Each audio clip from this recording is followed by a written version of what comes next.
لا حول ولا قوة إلا بالله العلي العظيم. أعوذ بالله من الشيطان اللعين الرجيم. بسم الله الرحمن الرحيم.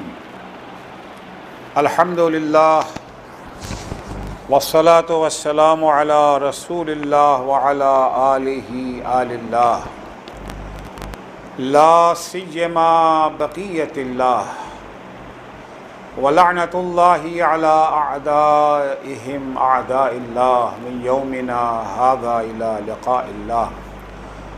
أما بعد فقد قال مولانا أمير المؤمنين علي بن أبي طالب عليهم السلام: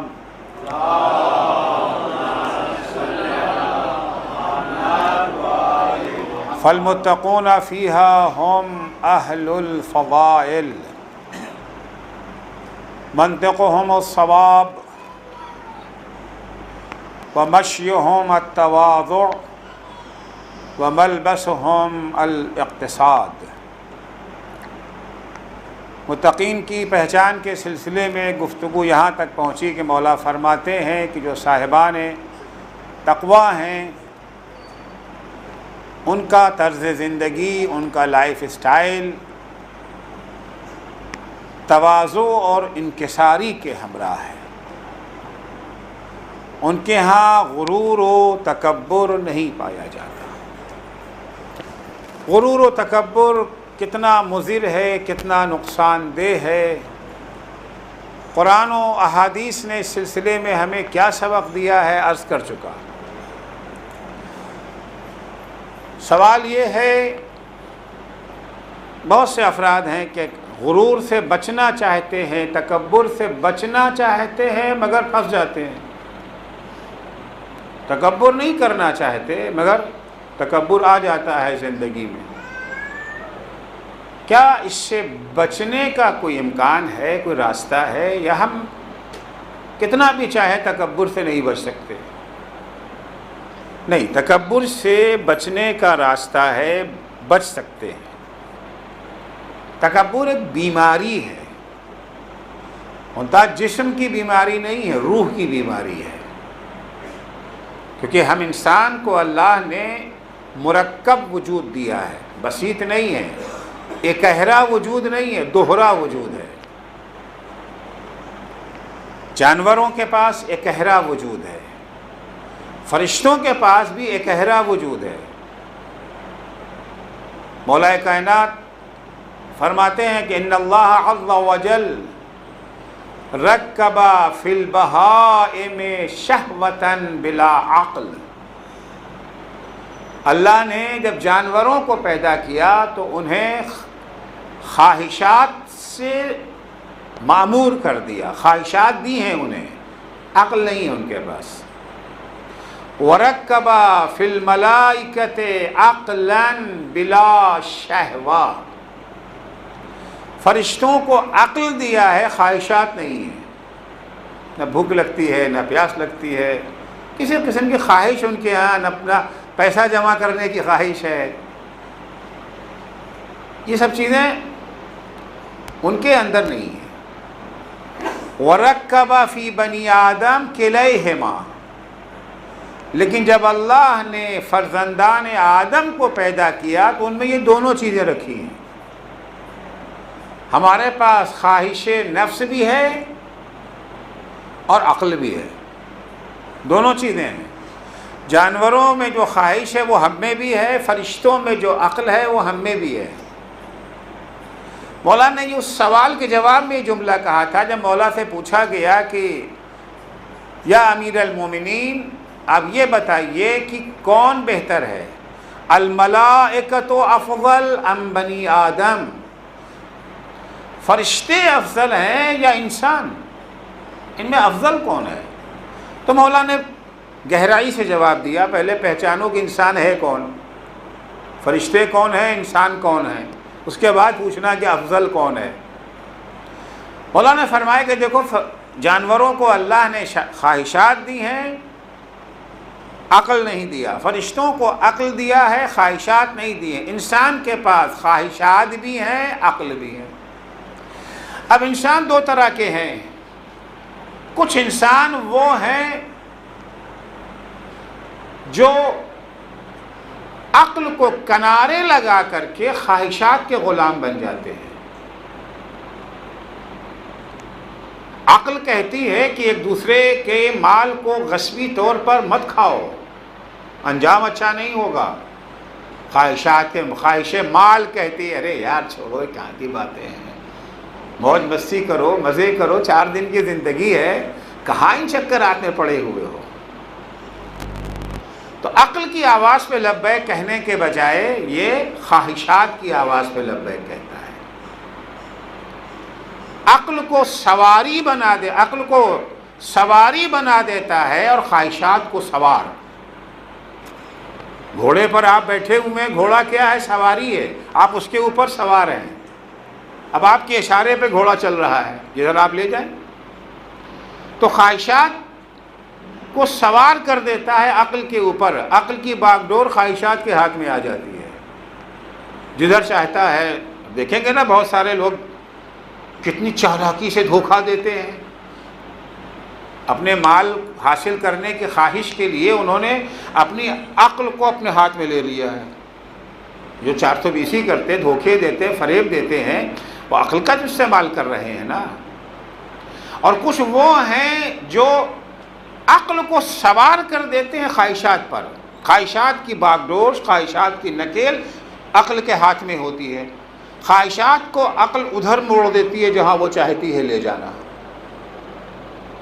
خواہشات عقل کے غلام بن جاتے ہیں، عقل خواہشات کے غلام نہیں بنتی۔ مولا فرماتے ہیں کہ من غلبت شہوتہ عقلہ فہو شر من البہائم، جس کی شہوت، جس کی خواہش اس کی عقل پر غالب آ جائے، وہ جانور سے بھی بدتر ہے۔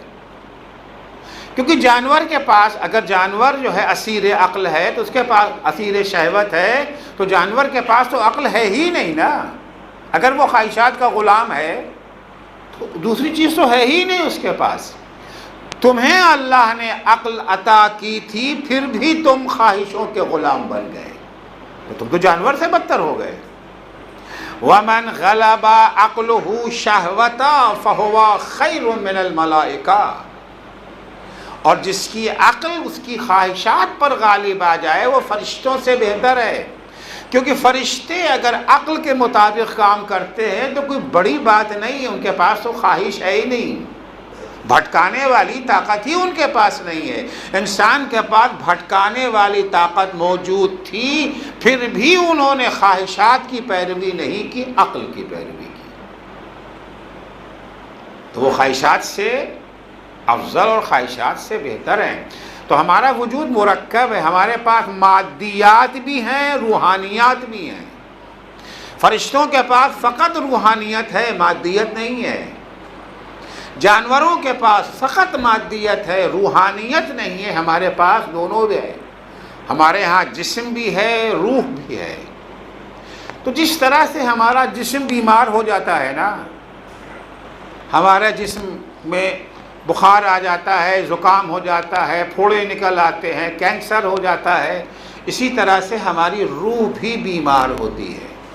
کچھ بیماریاں جسم کی ہیں، کچھ بیماریاں روح کی ہیں۔ روح کی بیماری کیا ہے؟ حسد روح کی بیماری ہے، غیبت روح کی بیماری ہے، تکبر بھی روح کی بیماری ہے۔ جس طرح سے جسم کی بیماریوں کا علاج ہوتا ہے، ویسے ہی روح کی بیماریوں کا بھی علاج ہے۔ جس طرح سے جسم کی بیماریوں کے ڈاکٹر ہوتے ہیں نا، ویسے ہی روح کی بیماریوں کے بھی ڈاکٹر ہوتے ہیں۔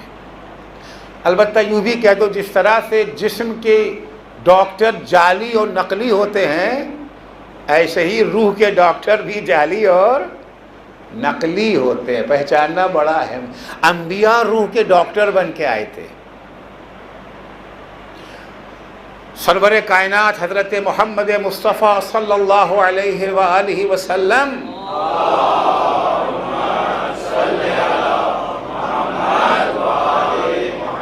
جب حضور کی سیرت مولا علی نے بیان کی ہے، تو پتہ ہے سیرت میں کیا کہتے ہیں؟ طبیب دوار بطبہ. حضور اکرم کی سیرت بیان کے حضور اکرم طبیب تھے، ڈاکٹر تھے. جسمانی ڈاکٹر کے نہیں تھے. جسمانی ڈاکٹری کوئی ڈاکٹری ہوئی تو بائیں ہاتھ کا کھیل ہے. اس کا علاج اتنا مشکل نہیں ہے جتنا روح کا علاج مشکل ہے.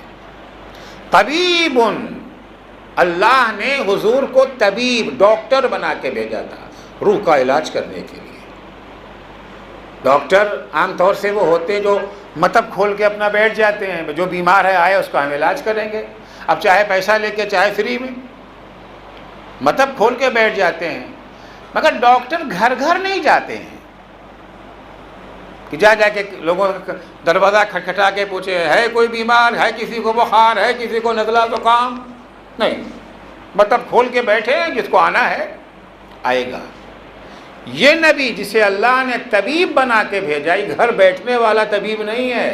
دوار بطب، اپنا بستہ لیے ہوئے گھر گھر جاتے ہیں، دروازہ کھٹکھٹا کے پوچھتے ہیں ہے کوئی بیمار، شرک کا بیمار، کفر کا بیمار، نفاق کا بیمار، اخلاقی برائیوں کا بیمار ہے کوئی؟ طبیب دوار بطب. علاج کا سارا سامان بھی ان کے پاس موجود ہے. علاج دو طرح سے کیا جاتا ہے نا، کبھی ٹیبلٹ دے کر کے، سیرپ دے کر کے، میڈیسن کے ذریعے کبھی علاج ہوتا ہے، کبھی سرجری کے ذریعے علاج ہوتا ہے. سرجری سے بھی کچھ چیزوں کا علاج ہوتا ہے اور کچھ چیزوں کا یہ جو ہے دواؤں کے ذریعے. ہر بیماری کا علاج دواؤں سے نہیں ہوتا ہے، کچھ کے لیے سرجری ضروری ہوتی ہے. اس نبی کے پاس بھی دونوں طرح کی چیزیں موجود ہیں، میڈیسن بھی ہے اور سرجری کے آلات بھی ہیں. قد احما مراحمہ واحکم مواسمہ، مرہم بھی ہے اور سرجری کے آلات بھی ان کے پاس ہے. مرہم وہی اخلاقی تعلیمات ہیں اور سرجری وہی جہاد ہے. جہاد تشدد کا نام نہیں ہے، یاد رکھیے گا. جہاد کو دہشت گردی کہنا، اس سے بڑی کوئی حماقت نہیں ہو سکتی. ارے صاحب خون بہاتے ہیں، تو کیا خون بہانا ہر جگہ پر دہشت گردی ہے؟ جب ہارٹ اٹیک ہوتا ہے سرجن کے پاس، ڈاکٹر کے پاس جاتے ہیں، خون بہاتا ہے کہ نہیں بہاتا؟ سینہ جب چاک کر دیتا ہے خون بہتا ہے کہ نہیں بہتا؟ سرجری کرنا ہے کڈنی کی، پیٹ چاک کرتا ہے کہ نہیں کرتا ہے؟ کبھی آج تک کسی نے سرجن کو کہا ہے دہشت گرد؟ وہ دیکھو خون بہاتا ہے تو خونخوار ہے، کسی نے کہا آج تک؟ نہ صرف یہ کہ سرجن پر کوئی انگلی نہیں اٹھاتا ہے، بلکہ سرجن کا شکریہ بھی ادا کرتے ہیں، موٹی موٹی فیس بھی دیتے ہیں نا. جتنا بڑا سرجن ہوتا ہے اتنی جو ہے بڑی فیس لیتا ہے. تو جس طرح سے سرجری میں بھی خون بہتا ہے مگر سرجن کو نہ کوئی دہشت گرد کہتا ہے نہ کوئی خونخوار کہتا ہے، اسی طریقے سے جہاد میں اگر مجاہد کے ہاتھوں خون بہتا ہے تو وہ بھی جو ہے دہشت گرد نہیں ہے.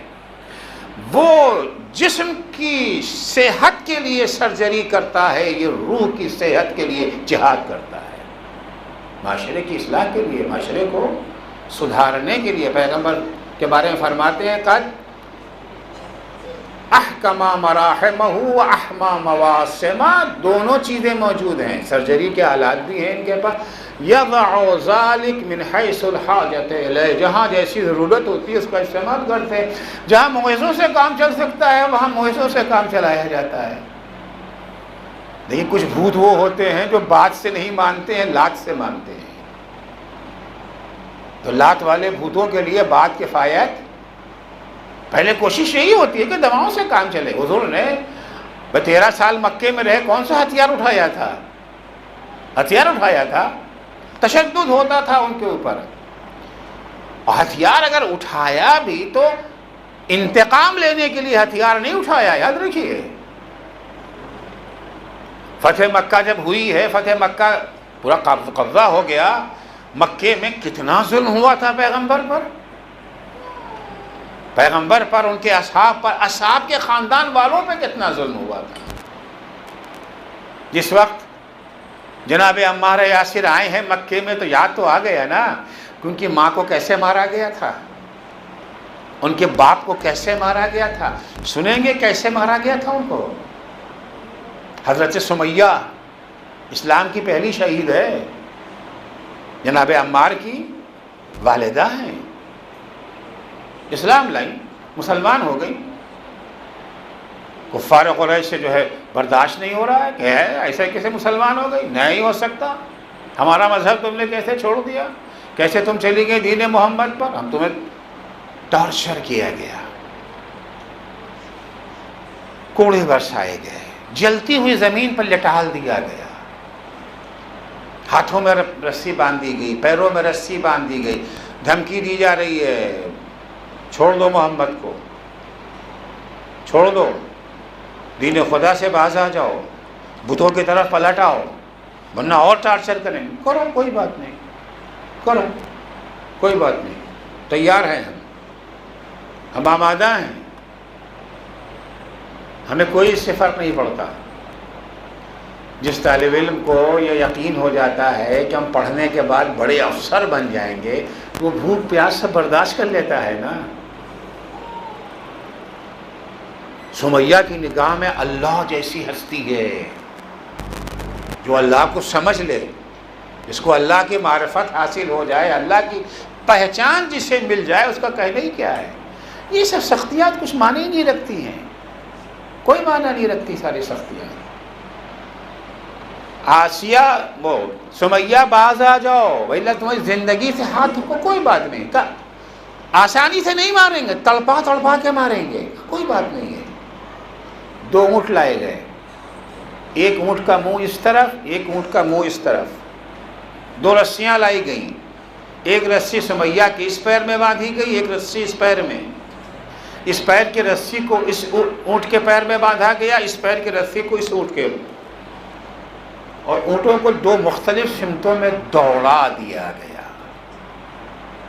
یہ تو چاقو سے ٹکڑے کرنا آسان ہوتا ہے، تلواروں سے ٹکڑے کر دیجئے فوراً ہو جائے گا ٹکڑا نا. کتنی تکلیف ہوئی ہوگی، مگر سمیہ پھر بھی باز نہیں آئی. پھر ان کے شوہر کو، یاسر کو بھی مارا گیا. ان کو کیسے مارا گیا؟ اونٹ کے پیر میں رسی باندھ کر کے، ان کے پیر میں رسی باندھ کر کے اونٹ کو دوڑا دیا گیا. اب جانتے ہیں کہ مکے کی زمین یہ پتھریلی ہے، پتھروں پر اونٹ دوڑ رہا ہے، پیچھے پیچھے جو ہے عمار کے وہ یاسر کے بدن کے گوشت کے ٹکڑے اڑ گئے. اس طرح سے عمار یہ یاسر شہید ہوئے ہیں. عمار کی آنکھوں کے سامنے سب ہوا ہے. اب فتح مکہ کے بعد اقتدار مل گیا ہے نا، پاور مل گیا ہے، اب تو بدلے کی آگ بھڑکے گی نا دل میں. بلال کے اوپر کتنا تشدد ہوا تھا، کیسے کیسے ٹارچر کیا گیا بلال کو. اب بلال بھی آئے ہوئے ہیں مکے میں، انتقام، جس نے ظلم کیا وہ سامنے کھڑا ہوا ہے، بدلہ لیں گے. مسلمانوں کی آواز بلند ہے، الیوم یوم الملحمہ، آج تو گوشت اڑیں گے، آج گوشت اڑیں گے. حضور اکرم نے کیا کہا، اس ڈاکٹر نے کیا کہا دیکھیے، الیوم یوم المرحمہ، آج گوشت اڑنے کا دن نہیں، آج تو رحمت کا دن ہے، آج رحمت کا دن ہے. پیغمبر نے مکے کے کافروں سے وہی جملہ کہا جو جناب یوسف نے اپنے بھائیوں سے کہا تھا، لا تثریب علیکم الیوم، نہیں آج کوئی سختی نہیں ہوگی، معاف. ہاں معافی کا اعلان کر دیا. تو اسلام کا جہاد انتقام کے لیے نہیں ہے، اسلام کا جہاد کسی کے علاقے پر قبضہ کرنے کے لیے نہیں ہے، اسلام کا جہاد تیل کے کنووں کو ہتھیانے کے لیے نہیں ہے.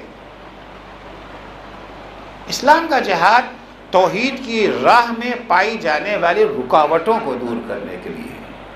اسلام کا جہاد ہیومن رائٹس اور انسانی حقوق کو قدم و تلے کچلنے کے لیے نہیں ہے، لوگوں کو ان کا انسانی حق دلانے کے لیے. ہر انسان کا حق ہے کہ اللہ کو مانے، حق ہے کہ نہیں ہے؟ آپ کا بھی حق ہے کہ آپ نہ مانیں، لیکن اس کا حق تو ماننے کا ہے نا. آپ روکنے والے کون ہوتے ہیں؟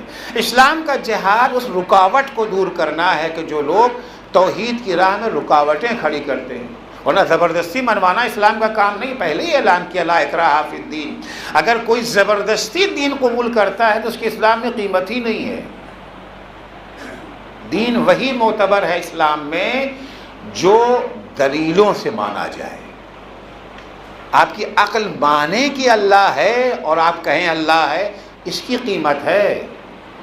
انہوں نے کہہ دیا، انہوں نے کہہ دیا، آپ نے کہہ دیا اللہ ہے، شادی کرنا تھا کسی سے، آپ نے کہہ دیا اللہ ہے۔ ہوتا ہے نا بہت سارے لوگ، ان کو صاحب شادی کرنا ہے،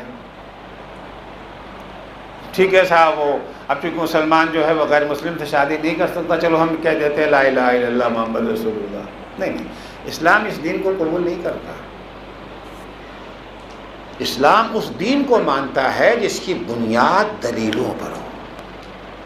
اب ظاہر سے بات ہے، ہر ایک کی دلیل اپنے لحاظ سے، مزدور کی دلیل اپنے لحاظ سے، ڈاکٹر کی دلیل اپنے لحاظ سے، ایک آیت اللہ کی دلیل۔ اب جو دلیل علامہ طباطبائی کے پاس تھی وہ ہمارے پاس تھوڑی ہے، تو ان کی معرفت اس قسم کی تھی۔ جو آیت اللہ جوادی کی معرفت تھی، جو آیت اللہ مصباح کی معرفت تھی، وہ ہماری تھوڑی ہے۔ ہماری معرفت ہمارے اعتبار سے۔ حضور اکرم تشریف لے جا رہے اپنے اصحاب کے ساتھ، دیکھا کہ ایک خاتون جو ہے بیٹھی ہوئی چرخہ چلا رہی، سوت کاٹ رہی ہیں، گاندھی جی کی طرح سے سوت کاٹ رہی ہیں۔ حضور اکرم ان کے پاس جا کے کھڑے ہو گئے۔ جب کھڑے ہو گئے تو وہ حضور کے احترام میں انہوں نے اپنا ہاتھ روک لیا۔ اب یہ بے ادبی ہے نا کہ حضور کھڑے ہیں اور ہم کام کر رہے ہیں اور نگاہ اٹھا کے دیکھ بھی نہیں رہے ان کو، نو لفٹ، تو جو بے ادبی ہے، ہاتھ روک لیا انہوں نے۔ حضور نے پوچھا کہ بڑی بھی اللہ کو مانتی ہے؟ تو جی ہاں مانتی ہوں، اللہ ہے۔ اب اللہ ہے سن کر کے خوش ہو جاتے ہیں پیغمبر نے، پوچھنے لگی کیوں، کیا دلیل ہے اللہ کے ہونے پر؟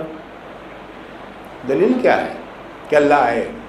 فقط کلمہ نہیں پڑھوا لینا لا الہ الا اللہ، نہیں، اللہ کو اگر آپ مان رہے ہیں دلیل کیا آپ کے پاس ہے؟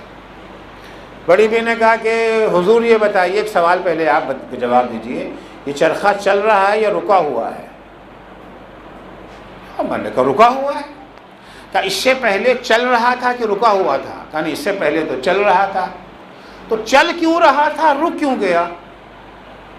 کہ تم چلا رہی تھی تو وہ چل رہا تھا، تم نے ہاتھ ہٹا لیا تو یہ رک گیا۔ کہ سرکار ایک چھوٹا سا چرخہ چلانے والے کا محتاج ہے، بغیر چلانے والے کے چھوٹا سا چرخہ نہیں چل سکتا، تو اتنی بڑی کائنات کا چرخہ خود بخود چل رہا ہے بغیر کسی چلانے والے کے۔ حضور نے اصحاب سے کہا دین ایسا ہونا چاہیے، ایسا دین ہونا چاہیے، وہ تقلیدی دین نہیں چلے گا کہ اماں نے کہہ دیا، ابا نے کہہ دیا تم شیعہ تو ہم شیعہ بن گئے، ان کا تم سنی تو ہم سنی بن گئے، کہ تم مسلمان تو ہم مسلمان بن گئے، ہم یہودی تو یہودی بن گئے، عیسائی تو ہم عیسائی بن گئے۔ آپ کے پاس دلیل ہونی چاہیے ہر چیز کی۔ تو پیغمبر نے وہاں کے اوپر مکے میں اگر جہاد کا مقصد انتقام ہوتا تو انتقام لینے کے واقعاً یہ لوگ لائق تھے۔ بڑی بدماشیاں انہوں نے کی تھی، بہت ستائے 13 برس۔ اچھا 13 برس کے بعد بھی جو مسلمان رہ گئے تھے مکے میں ستاتے رہے ان کو، اس کے بعد جو مدینے چلے گئے تو وہاں بھی چڑھ دوڑے مارنے کے لیے۔ پیغمبر تھوڑی مکے پہ آ کے حملہ کیے تھے، یہی لوگ تو گئے تھے نا وہاں پر، طرح طرح کی سازشیں کرتے رہے۔ صلح حدیبیہ کے موقع پر ایگریمنٹ کیا کہ ایگریمنٹ کو کس نے توڑا؟ پیغمبر نے توڑا؟ نہیں، انہوں نے ایگریمنٹ توڑا نا۔ تو بہرحال پیغمبر کو کیا ہے، پیغمبر کی مثال کیا، طبیب ہے، علاج کرنے آئے ہیں۔ جیسے جسم کا ڈاکٹر ہوتا ہے ویسے ہی روح کا ڈاکٹر ہوتا ہے۔ انبیاء روح کے ڈاکٹر ہیں، ائمہ علیہم السلام روح کے ڈاکٹر ہیں، علماء ربانی، ہر عالم کی بات نہیں کر رہا ہوں، علماء ربانی کیا ہیں، روح کے ڈاکٹر ہیں۔ جتنی اہمیت جسم کے ڈاکٹر کی ہے اس سے زیادہ اہمیت روح کے ڈاکٹر، کیونکہ اگر جسم بیمار ہو گیا ڈاکٹر نہیں بھی ملا تو کیا ہوگا؟ 10-20 سال پریشان رہیں گے اور کیا، یہی تو ہوا نا، آخر تو مرنا ہی ہے۔ ڈاکٹر ہو تب بھی مریں گے، نہ ہو تب بھی مریں گے. ایسا تو نہیں کہ ڈاکٹر ہوگا تو پھر نہیں مریں گے. نہیں، کتنی اچھا ڈاکٹر ہو جائے، اپنا وقت آ گیا ہے تو تم نہیں مرنا، جانا تو ہے دنیا سے. یدرککم الموت ولو کنتم فی بروج مشیدہ، موت تم تک پہنچے گی، کتنا ہی بچنے کا انتظام کر لو کوئی فائدہ نہیں ہے. نہیں، پھر بھی ڈاکٹر ہونا چاہیے، جسم کا علاج کرانا چاہیے.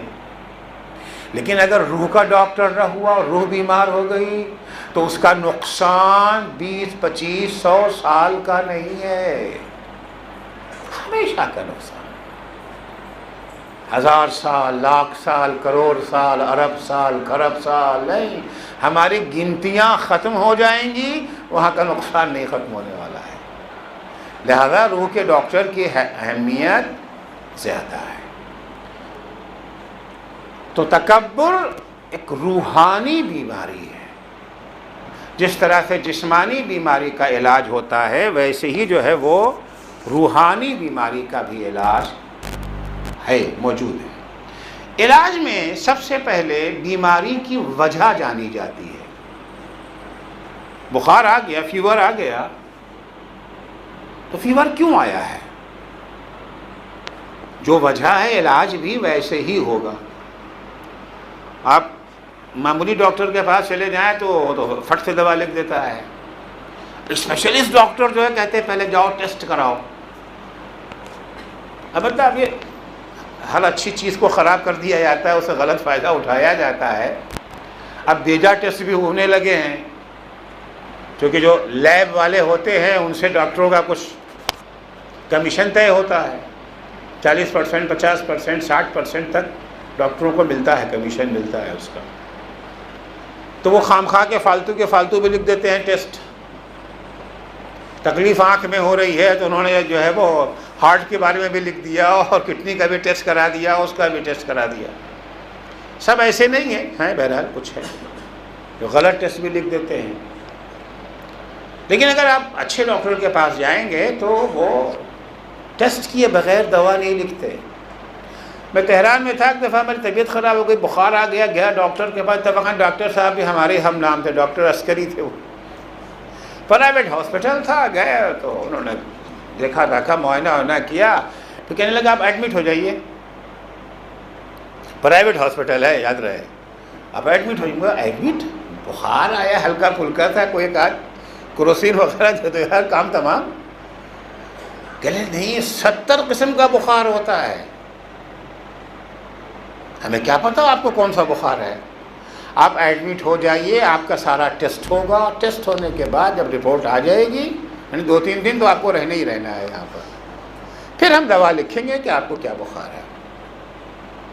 اچھا، ظاہر سی بات ہے نا، ہمارے جیب میں اتنا پیسہ تھا کہ ہم ایڈمٹ ہو جاتے. طالب علم اسٹوڈنٹ اتنا پیسہ کہاں سے لائیں گے کہ ہم وہاں پر، اور نہ ہاں پر ٹائم اتنا تھا. میں نے کہا ڈاکٹر صاحب کوئی بھی دوا لکھ دیجئے، معمولی سی، اس کا کوئی ریئیکشن نہیں ہوتا.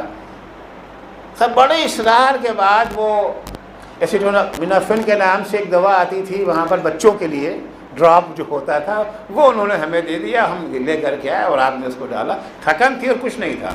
صبح اٹھے ٹھیک تھے. لیکن بہرحال یہ اپنی جگہ پر ہے. یعنی یہ نہیں کہنا چاہتے کہ ڈاکٹر صاحب کی رائے غلط تھی. ٹھیک ہے، وہ اتفاق سے معمولی سا بخار نکلا، مگر ہو بھی سکتا ہے. ڈینگو کا بخار ہو سکتا ہے، ملیریا کا بخار ہو سکتا ہے، خود طرح طرح کے بخار پائے جاتے ہیں. تو علاج سے پہلے جڑ سمجھنا ضروری ہے. تکبر ایک بیماری ہے، روح کی بیماری ہے. علاج کرنا ہے. کیوں تکبر پیدا ہوتا ہے، اس کی وجہ کو جب تک نہیں جانیں گے تب تک علاج، صحیح علاج نہ ہو سکے گا. پہلی وجہ جو تکبر کی ہوتی ہے وہ ہے انسان کی جہالت. جہالت سے مراد یہ نہیں ہے کہ اس کو یہ جو ہے لکھنا پڑھنا نہیں ہے. نہیں، ڈگریاں بہت ساری ہیں، سب ہے. وہ اس میں ماشاءاللہ میتھ بھی اچھی پڑھے ہوئے ہیں، فزکس بھی اچھی پڑھے ہیں، کیمسٹری بھی اچھی پڑھے، سب کچھ ہے. جہالت سے مراد یہ ہے کہ نہ خدا کی معرفت ہے، نہ کائنات کی معرفت ہے، نہ اپنی معرفت ہے. نہ خدا کو پہچانتے ہیں، نہ اس دنیا کے نظام کو پہچانتے ہیں. عظمت کائنات سے ناواقف ہیں، عظمت خدا سے ناواقف ہیں، اپنے وجود سے بھی ناواقف ہے کہ ہمارا وجود ہے کیا. ہم تو زیادہ سے زیادہ جو ہمارے جسمانی ظاہری اعضاء ہیں انہی کو جانتے ہیں، بقیہ کو تو جانتے ہی نہیں ہیں۔ جسم کو بھی کہاں جانتے ہیں پورے طور سے؟ جس زمانے میں ابھی میڈیکل سائنس نے ترقی نہیں کی تھی اس وقت تک تو حکیم جی سمجھتے تھے کہ ہم پورے انسانی بدن کو پہچانتے ہیں، جانتے ہیں۔ بہت زمانے میں کسی حکیم کے پاس کوئی جاتا تھا، وہ جا کے کہتا تھا حکیم صاحب میرے پیٹ میں درد ہے، حکیم صاحب قارورہ دیکھ کے، آنکھوں کو دیکھ کے، نبض پکڑ کے نسخہ لکھ دیتے تھے۔ دوسرا آیا میرے دل میں تکلیف ہے، فوراً نسخہ حاضر۔ تیسرا آیا میری ٹانگیں ٹوٹ گئی ہیں، نسخہ حاضر۔ یہی ہوتا تھا نا، کبھی کہ حکیم کسی پیشنٹ کو واپس نہیں کرتا تھا۔ آج کیا حال ہے؟ آج یقیناً میڈیکل سائنس کل کے مقابلے میں زیادہ ایڈوانس ہو چکی ہے، اس میں کوئی دو رائے نہیں ہے۔ آج ترقی کافی ہو چکی ہے میڈیکل سائنس کے میدان میں، لیکن آج عالم کے میرے پیٹ میں درد ہوا، گئے ان کا جی وہ فلاں ڈاکٹر صاحب لندن سے پڑھ کے آئے ہیں، اسپیشلسٹ، چلیے ان کے پاس چلتے ہیں۔ وہاں گئے، کیا بات ہے جی میرے پیٹ میں درد ہوا؟ کہہ رہے بھائی میں آئی اسپیشلسٹ ہوں، آپ جائیے پیٹ والے ڈاکٹر کے پاس جائیے، میں آئی اسپیشلسٹ ہوں۔ اچھا خیر وہاں سے نکلوں گا، فلاں صاحب امریکہ سے پڑھ کر کے آئے ہیں، ان کے پاس چلو۔ وہاں گئے اسپیشلسٹ، ان کا میں ہارٹ کا ڈاکٹر ہوں، ہڈیوں کا نہیں ہوں، پیٹ کا نہیں ہوں۔ تیسرے صاحب کے پاس گئے، وہ فرانس سے پڑھ کر کے آئے ہیں، ان کیا پوچھے؟ کہ میں کڈنی کا ڈاکٹر ہوں، میں پیٹ کا ڈاکٹر نہیں ہوں۔ یہ جو کہتے ہیں کہ میں آنکھوں کا ڈاکٹر ہوں، میں ہارٹ کا ڈاکٹر ہوں، میں کڈنی کا اسپیشلسٹ ہوں، یہ اپنے علم کا اعلان نہیں کرتے، اپنی جہالت کا اعتراف کرتے ہیں۔ آنکھ والا کہتا ہے ہمیں آنکھ کے علاوہ کچھ نہیں معلوم، ہارٹ والا کہتا ہے ہمیں دل کے علاوہ کچھ نہیں معلوم، کڈنی والا کہتا ہے ہمیں کڈنی کے علاوہ کچھ نہیں۔ ارے بھیا آپ تو ایک دل کا بھی پورا ڈاکٹر نہیں ملتا، اب تو اس کے بھی ٹکڑے ٹکڑے ہو گئے ہیں نا۔ ڈاکٹر صاحبان یہاں تشریف فرما ہے، گواہی دیں گے۔ اب تو ہارٹ کے بھی، ایک چھوٹی سی آنکھ ہے نا، اس کے بھی ٹکڑے ٹکڑے ہو گئے ہیں۔ ہر ایک کا الگ الگ جو ہے اسپیشلسٹ پایا جاتا ہے۔ کل جب علم نے ترقی نہیں کی تھی تو حکیم جی ہر چیز کا علاج کر دیا کرتے تھے، وہ سمجھتے تھے کہ ہم سب جانتے ہیں۔ لیکن جیسے جیسے علم آگے بڑھا ویسے ویسے انسان کو پتہ چلا کہ ہمارا علم تو بہت محدود ہے۔ جب آج پورے جسم کا ایک عالم نہیں ملتا تو جسم و روح کا عالم کہاں سے ملے گا؟ کیونکہ جسم تو سامنے ہے، جب اس کو نہ پہچان سکے تو روح کو کیا پہچانیں گے؟ خاک پہچانیں گے؟ تو روح کو وہی پہچان سکتا ہے جس کا تعلق وحی سے ہو، جس کا تعلق الہی ہو۔ اللہ بتائے گا کہ روح کیا ہے، کیا کیا بیماریاں ہوں۔ پتہ اللہ نے بھی پورا نہیں بتایا روح کے بارے میں۔ یسألونک عن الروح قل الروح من امر ربی، میرے حبیبی آپ سے آ کے پوچھتے کہ روح کیا ہے، اور ان سے کہہ دو کہ روح امر خدا ہے۔ تمہاری عقل اس کو سمجھ نہیں، نہ کہ اللہ نہیں سمجھا سکتا، اللہ تو سمجھانے کی صلاحیت رکھتا ہے، ہم میں سمجھنے کی صلاحیت نہیں ہے۔ ایک 5 سال کا بچہ میتھ کی موٹی سی کتاب لے کر کے بیٹھ گیا، اور میتھ کے پروفیسر سے کہا جا رہا ہے کہ اس بچے کو یہ والی کتاب پڑھا دیجیے۔ پروفیسر کو تو آتا ہے پڑھانا، بچے کو سمجھنا نہیں آتا۔ اللہ تو سمجھا سکتا ہے، اس کے سمجھانے میں کوئی نقص نہیں ہے۔ انبیاء سمجھا سکتے ہیں، ائمہ اطہار سمجھا سکتے ہیں، اللہ نے ان کو وہ صلاحیت دی ہے۔ ہمارے اندر سمجھنے کی صلاحیت نہیں ہے۔ ہماری مثال وہی 5 سال کے بچے کی ہے۔ ہاں جتنا انہوں نے سمجھا دیا، جتنا ہم سمجھ سکتے تھے اتنا انہوں نے بتا دیا۔ تو بہرحال تکبر کی ایک بڑی وجہ یہ ہے کہ نہ ہمیں خدا کی معرفت ہے، وہ خدا کی ادنا معرفت بھی نہیں ہے۔ خود حقیقت خدا کے بارے میں بات نہیں کر رہا ہوں، وہ جو صفات خدا ہے اس کے بارے میں بات کر رہا ہوں۔ نہ خدا کی معرفت ہے، نہ اس کائنات کی معرفت ہے، اور نہ اپنی معرفت ہے۔ اگر خدا کی عظمت کا احساس ہوتا، اگر کائنات کی عظمت کو ہم پہچانتے ہوتے اور اپنی حقارت کا ہمیں علم ہوتا کہ ہم کتنے پست ہیں اس کے مقابلے میں، بھائی ہر بڑا جب اپنے سے بڑے کے مقابلے میں آتا ہے تو چھوٹا ہو جاتا ہے نا، اور چھوٹا جب اپنے سے چھوٹے کے مقابلے میں آتا ہے تو کیا ہوتا ہے؟ بڑا ہو جاتا ہے۔ میں آپ سے پوچھوں یہ انگوٹھی بڑی ہے کہ چھوٹی؟ اب جواب دیں گے چھوٹی سی ہے۔ اب میں آپ سے پوچھتا ہوں کہ یہ انگوٹھی چھوٹی ہے یا یہ جو ہے موبائل، یہ موبائل بڑا ہے یا چھوٹا اس کے مقابلے میں؟ تو آپ کیا کہیں گے؟ موبائل بڑا ہے۔ موبائل کو آپ نے کیا کہا؟ بڑا۔ اب میں آپ سے پوچھتا ہوں یہ موبائل بڑا ہے یا یہ جو ہے مائکروفون؟ اب کیا بولیں گے؟ موبائل چھوٹا ہے۔ ابھی آپ نے کہا تھا بڑا ہے۔ بڑا کب تھا؟ انگوٹھی کے سامنے جب آیا تھا تب بڑا تھا۔ مائکروفون کے مقابلے میں جب آیا تو یہی موبائل چھوٹا ہو گیا، اب یہ ہو گیا بڑا۔ اب میں آپ سے پوچھوں یہ موبائل بڑا ہے یا یہ کرسی؟ اب آپ بولیں گے یہ مائکروفون چھوٹا ہے، یہ کرسی بڑی ہے۔ پھر ہم کہتے ہیں یہ کرسی بڑی ہے یا یہ میز؟ آپ کہیں گے کرسی چھوٹی ہے، میز بڑی ہے۔ تو یہ بڑے ہونے کا تصور جو ہے تبھی تک ہوتا ہے جب چھوٹے کے سامنے کھڑے ہوں گے، لیکن جب بڑے کے سامنے آ جائیں گے تو خود بخود چھوٹے ہو جائیں گے۔ ہم جو اکڑتے ہیں، ہم جو اتنا مغرور ہو جاتے ہیں، 4 پیسہ جیب میں آیا نہیں کہ پتہ نہیں اپنے کو کیا سمجھنے لگتے ہیں، 2 لفظ کیا سیکھ لیا کہ اپنے کو علامہ دہر تصور کرنے لگتے ہیں، تھوڑی سی شکل و صورت اللہ نے کیا ڈھنگ کی بنا دی کہ اپنے کو حسین ترین فرد سمجھنے لگتے ہیں۔ لیکن جب ان سے حسین کا سامنا ہو جائے تب تو حسن کا یہ جو ہے ماند پڑ جائے گا نا۔ تو اگر اللہ کی معرفت ہوتی تو کبھی انسان اب تکبر میں مبتلا ہو ہی نہیں سکتا تھا۔ عظمت کائنات کو جب انسان دیکھتا تو کبھی بھی عظمت انبیاء کی اگر معرفت ہو جاتی، امیر المومنین کی اگر کے مقابلے میں اپنے کو کوئی بڑا کہہ سکتا تھا؟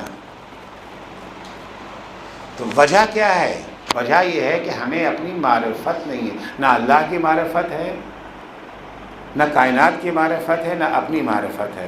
اگر تکبر سے بچنا چاہتے ہیں تو اپنی معرفت میں اضافہ کریں، علم میں اضافہ کریں، عظمت خدا کا احساس کریں، عظمت انبیاء کو پہچانیں، عظمت ائمہ سے واقف ہوں، عظمت اولیاء خدا ان کے بارے میں پڑھیں، ان کی داستانوں کو دیکھیں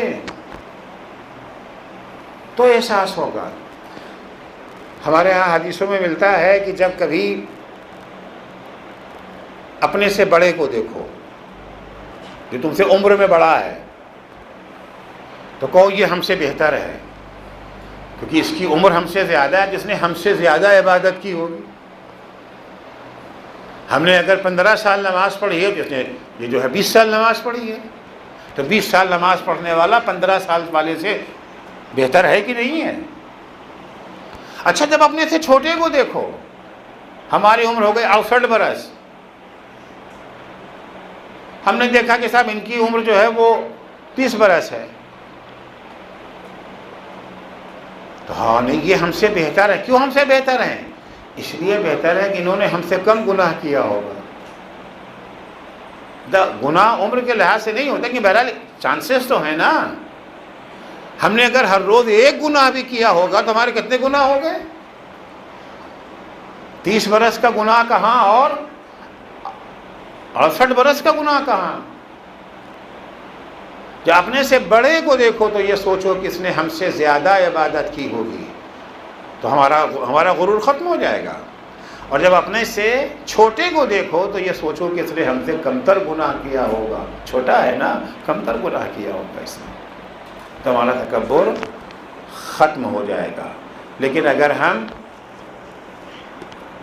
اپنے سے چھوٹے کو دیکھ کر کے کہیں گے ہم نے اس سے زیادہ عبادت کی، امام زین العابدین علیہ الصلوۃ والسلام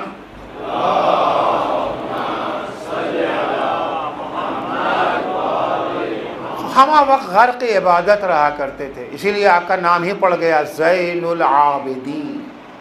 زین العابدین کا لقب دوستوں نے نہیں دیا ہے، دشمنوں نے دیا ہے۔ زین العابدین یعنی عبادت کرنے والوں کی زینت، سید الساجدین سجدہ کرنے والوں کے سردار، بہت عبادت کیا کرتے تھے۔ ایک دن ایک شخص آیا اور آگے کہنے لگا کہ آپ اتنی عبادت کیوں کرتے ہیں؟ ماشاءاللہ آپ کا تعلق تو خاندان نبوت سے بھی ہے، آپ ماشاءاللہ معصوم بھی ہیں، آپ کو کیا ضرورت ہے اتنی نمازیں پڑھنے کی؟ آپ کو کیا ضرورت؟ اللہ کے بارگاہ میں تو آپ کا درجہ بڑا ہے ہی، اب آپ کو کیا چاہیے؟ امام سجاد نے فوراً وہ صحیفہ منگوایا جس میں امیر المومنین کی عبادات کا تذکرہ تھا۔ کہ ہم کیا عبادت کریں گے جو عبادت علی کر چکے ہیں؟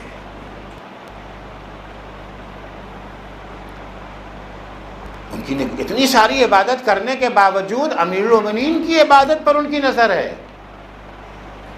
اپنے سے برتر کو دیکھو، اپنے سے بڑا جو ہے اس پہ نگاہ ڈالو، اس کی عبادت کا کیا عالم ہے۔ ایک اہم وجہ معرفت کا نہ ہونا ہے۔